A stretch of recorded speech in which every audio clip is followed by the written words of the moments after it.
name is Susan, and today we're going to talk about the little people.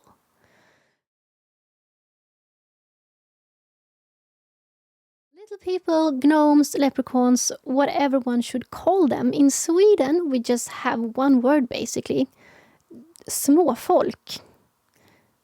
Or pysslingar, which literally means just small folks, little people. And maybe some typical places where you usually can find them.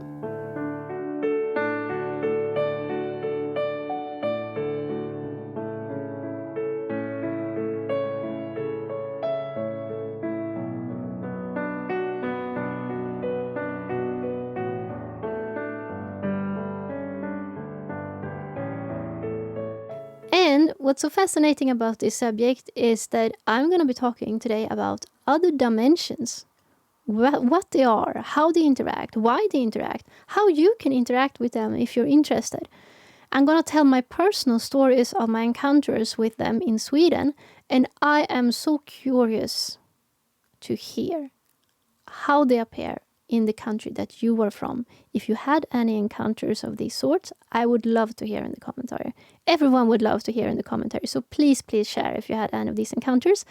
And also let me know if you have tried to get in contact with them or are exploring it.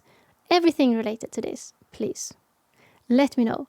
So, my first experience with this phenomena happened only like 4 or 5 years ago. I was visiting a cabin in the nature. It was close to a water stream, and the family who was living there, they were basically saying that, by the way, you should know this, we don't lock any doors here. And I was like, okay, follow-up questions on that. Yeah, because then they come. And I say, who come? I'm going to be staying over in this house. I would like to know. And they said, well, the little people. And I was like, what do they do then? They knock at the door and they will slam on the door. I mean, they don't like if we lock the doors. And I was like, great. So I was staying in this place. I was staying on the lower ground floor. And so far, so good. I had a window and I have a view over the water. There was a little entrance for the cat there. And I was like checking out these places. Okay, I go to sleep. I went to sleep. I wake up and it's completely light outside. And I was like, whoa, early morning. But it's not like a daylight. It's like flashlight. It's like headlights. It's like super strong lamps. Like, so if someone would have installed lamps on the outside and it would just go off like this. And I thought, weird. And I look at the watch and it's like in the middle of the night. And it's like, maybe they have something installed. Maybe it's like an automatic light system. Someone walks past and the lights turn on, something like that. Then I heard the whistling noise. It was not a discreet whistling, like, can I imagine this? It was a very high whistling, like... And I was like, it's them. They are here. And I didn't really do the connection that they could actually create that much light that was outside the window.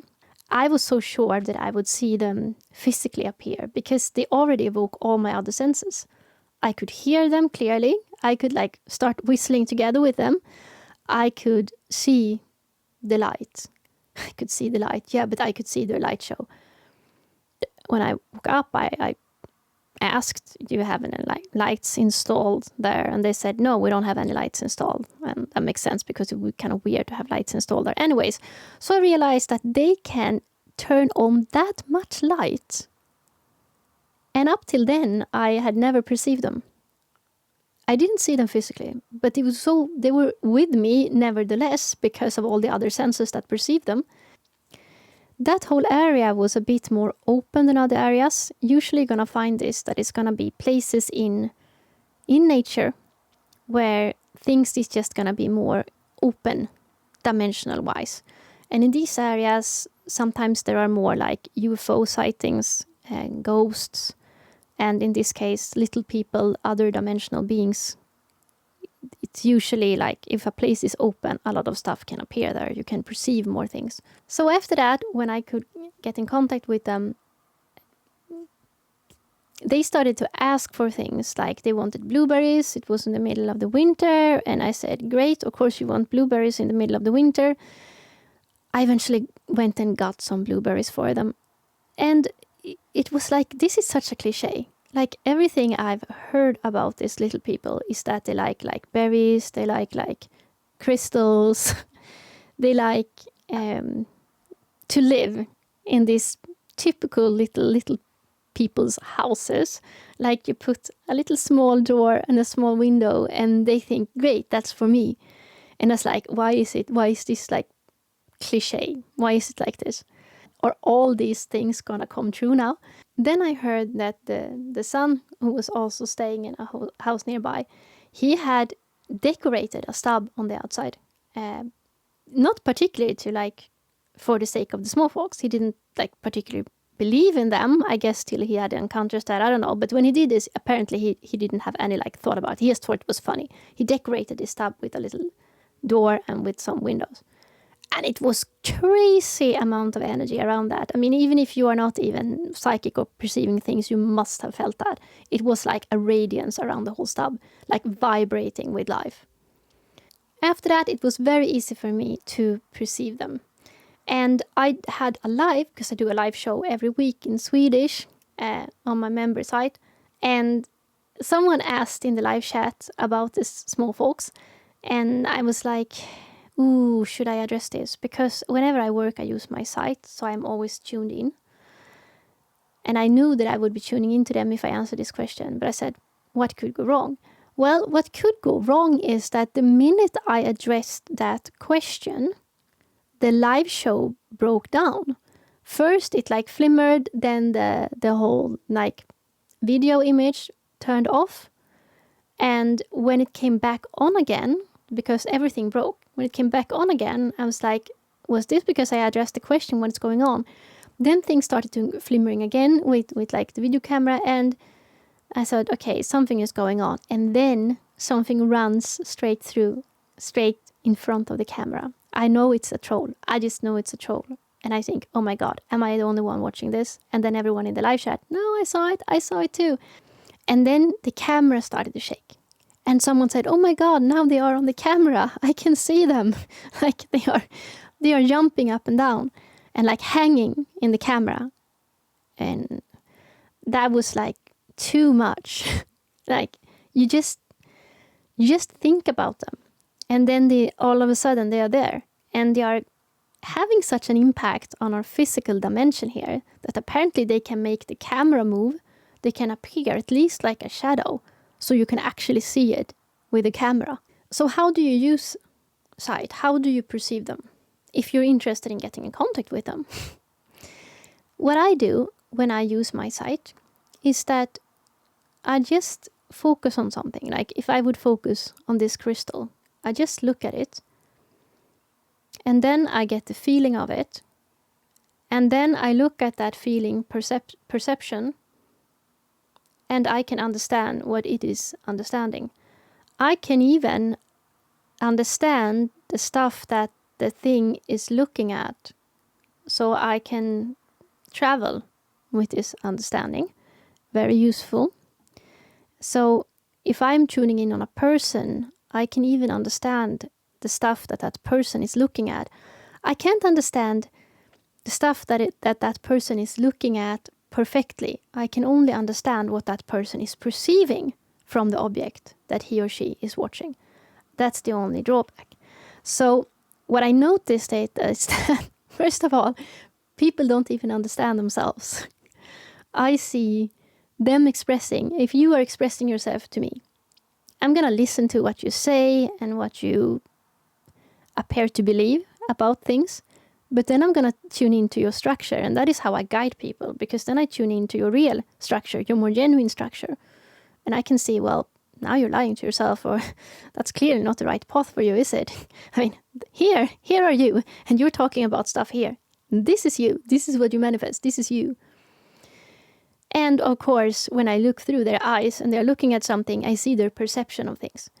I can sometimes see what they are looking at in a more correct light than what they are understanding the object that they're looking at. Like if someone would ask about their kids, I don't have to understand the kids through the parents' eyes. It's like the kids, they want us to understand them.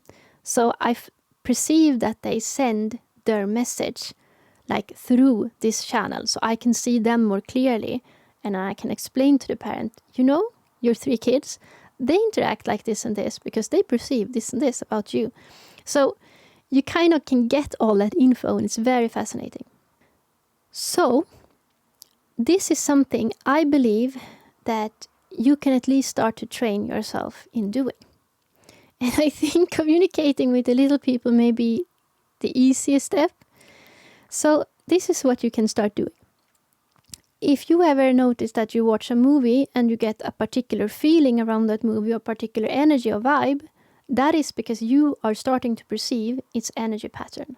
It leaves you with a certain feeling or thoughts or inspiration or anything that the movie is actually conveying. If you have friends or if you meet new people, sometimes you're going to perceive that some person makes you a bit scared and uneasy. Another person may make you feel inspired and happy. Another person may make you feel calm. And another person stressful or angry. And you are picking up on this. But the problem, I should say, is that you're only picking up on this. You're not doing anything with it. What you can do, and if you want to start training this, is that you do not just feel this area, I'm like a sponge, I'm just attracting all these feelings and now I feel in a certain way. Ignore that. Instead, use your eyes and observe that feeling. Okay, this person is sending out this and this feeling for me, this and this vibe. Now I am observing this vibe. I am looking at this invisible vibe that person is sending out.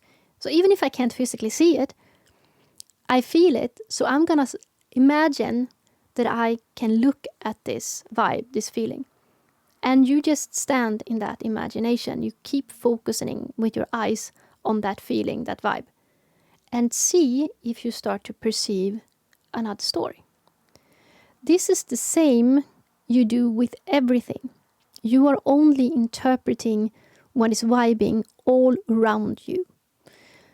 But we are so used to our physical senses. So I rely on what I physically can see. I see this and I perceive this energy. My brain gives me an image of it.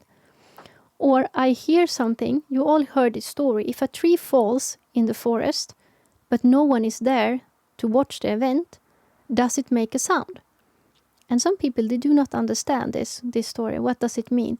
It means that sound is something you can only pick up if you have an ear that is designed to transform this energy, this vibration, into a sound.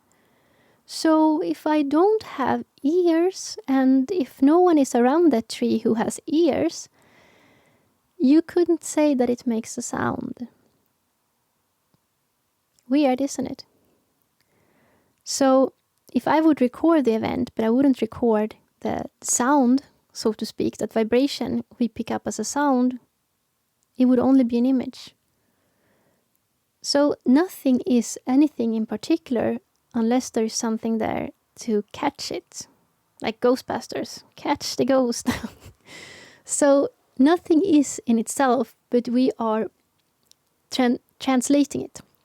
So this is something you need to train and exercise in order to build, if it's not something you have trained at doing before. So I will give you a tip and advice there.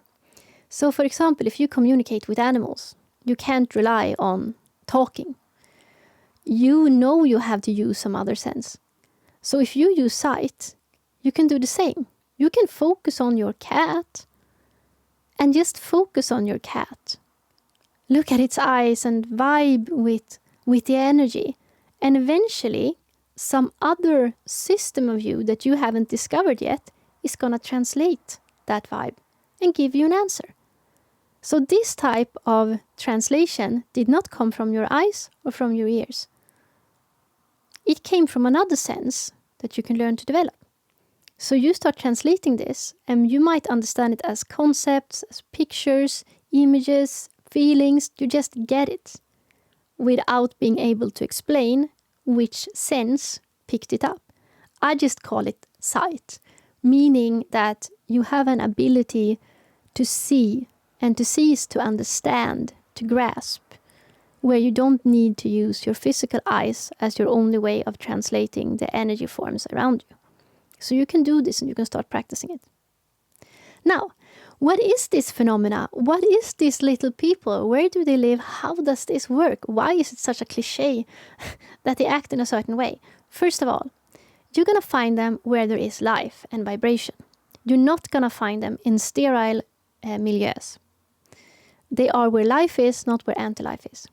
So in nature, you're especially going to perceive them where there is high energy places or magical places, like something is alive because they are attracted to life. If someone polluted a place, you would probably not find them there.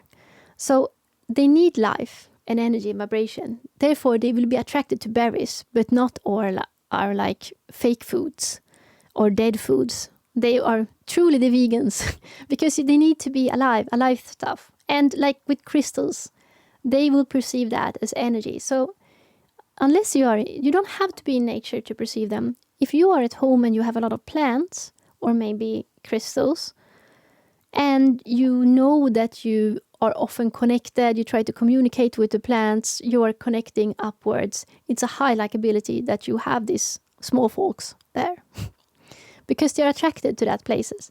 And I also noticed when I talk with clients, I talk with them over phone, and they live like in nature, and I can hear that they love nature, they take care of plants, they take care of animals in their farm. And then I also can see the little people running around there because they love that. And they want to get to know you. Therefore, you can perceive them because they actually want you to. So what are they? How does this work? I explained in many videos now about the limitation in this dimension that we're in. So here you are strutting around in linear time, and that is all we know. We think we are at the top of the world here, and when you develop, you're just going to be more competent in the realm that you're currently living in. That is not so. When you develop, you're going to develop out of this dimension. That's the whole point. You're not utilizing your mind now. Like what I say with sight, for example. You're just, I can see physical things here and here. You're not using that much of your capacity, so you are limited to this place. So some people say, I am limited in this place because, and then they say, because this is why I am limited to this place, right? It's a very physical limitation. Other will argue, no, you are limited by this, not because of this, but think Matrix, because of this, because you believe and you perceive and you translate your reality by your mind, by how you use your mind. So start changing how you use your mind and start changing this. So what's so interesting then with this dimension is, to make it even more clear, if you think about the Super Mario game, it's a very easy understanding. When you have two-dimensional Super Mario, you have to follow the rules. He can only run, he can only jump over things, do. That's all he can do. He can't stand there and then go around the object. It doesn't work. But then Mario advanced, and you have 3D Mario. So now he can run like this.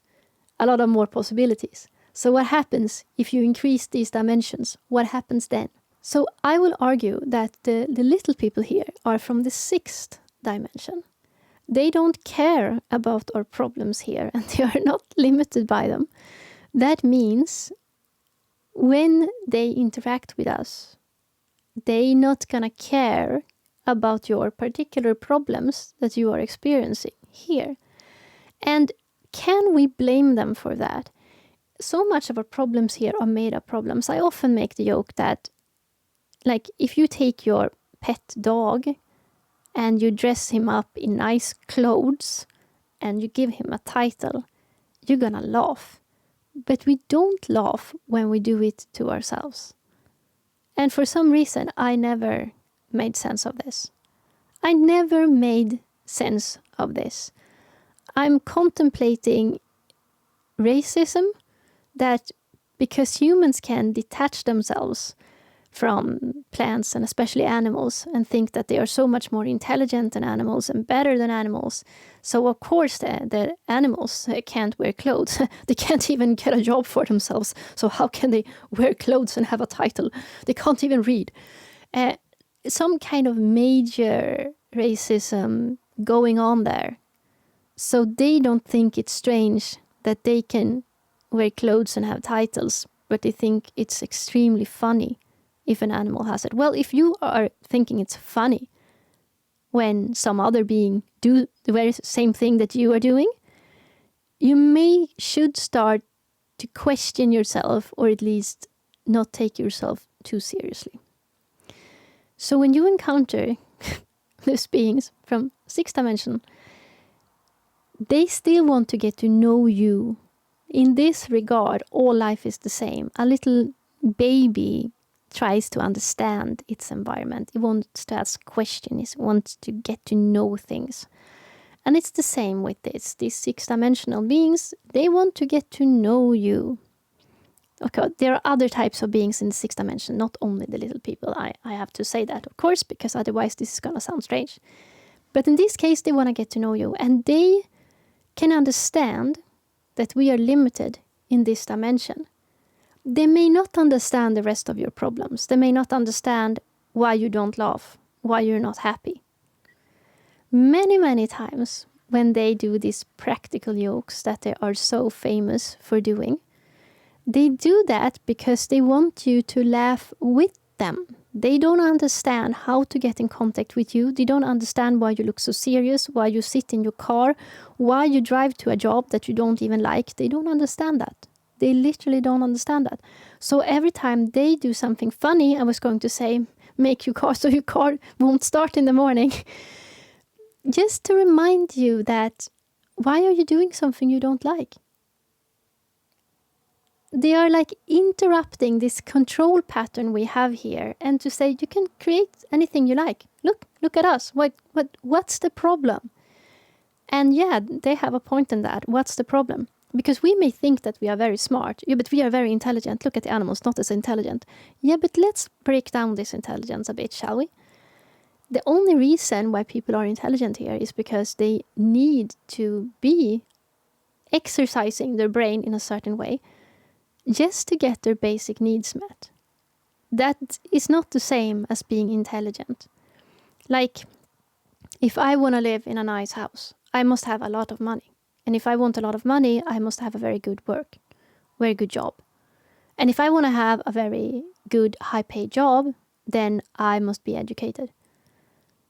Like, the number of years I will have to spend in school and then in higher studies where I have to read hundreds and thousands of pages, often of abstract theory that I have absolutely no use for. I still have to understand these pages in the book. I have to understand this concept, because otherwise I won't get a grade. So the brain is working full capacity. If I lift weights in the gym, then the body thinks that I need to build these muscles for this person, otherwise this is too much of a strain. Like, you shouldn't be this complicated, so I have to make you smarter. I have to make the body smarter, so you build muscles. Like I said before, if you just imagine that you need to do some heavy lifting and heavy work, the body can actually start building muscles. So you will be prepared for that exercise, for that strenuous effort. So it's the same. So your brain is forcing not to be smart. Your brain is focused on solving the problem that you have given it. Okay, so you have to read this 1,000-page book. Okay, I will try to help you. No one said that this is information I need. It might be completely useless information. The brain will try to learn it either way. So you do all this to get that work that you don't even like, just to get money that you don't care for either, just so you can get that house that you'll never have any time to spend any time in because you're working.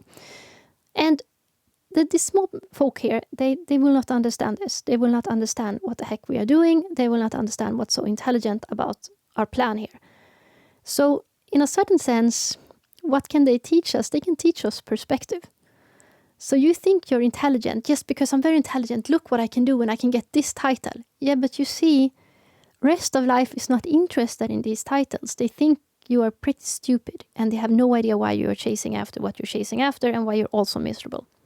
They don't know why you don't stop just for a second and do something about it and become happy. They don't understand this. And what will you answer when they ask that question? So, when they interact with you, they don't understand your problems or troubles because they're all very self-inflicted. They try to make you remember what life is all about. And the same, I will say, goes every time you pray upwards. Which dimension do you think that is? When you pray for answers and you say, oh, I need help to get out of this super big problem. What if the ones catching your signal there is one of these small folk and they're gonna say, oh my God, I mean, you really need a distraction from your non-existent problems. Like, things can be very, very funny. And for this reason, sometimes I will almost try to avoid to connect with the small folks here, because then I realize how much I am invested in that actually serves no purpose. Like, we're all trying to be super serious. We're all trying to achieve things. And it's completely unnecessary.